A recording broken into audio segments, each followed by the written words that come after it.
Masalah utang Kades Edo ke peternak sapi NTB 290 juta rupiah belum juga selesai. Presenter Uya Kuya kini ikut membantu peternak bernama Fadil itu.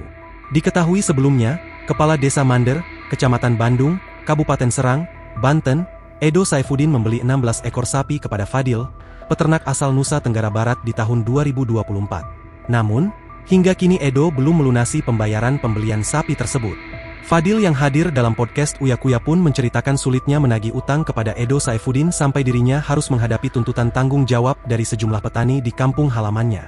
Uya Kuya pun langsung menghubungi Kades Edo Saifuddin melalui panggilan telepon untuk menagih pelunasan 16 ekor sapi tersebut.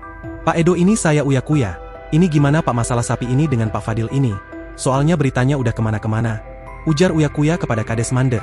Edo menuturkan bahwa dirinya akan menghadap ke Bupati Serang, Ratu Rachmatu Zakiyah, untuk memberikan konfirmasi sekaligus meminta bantuan. "Iya, saya besok mau menghadap Bupati Serang mau minta bantuan," ujar Edo. Disinggung Uya Kuya soal jaminan sertifikat rumah, Edo terbata-bata gelagapan mengaku akan melimpahkannya ke Bupati Serang.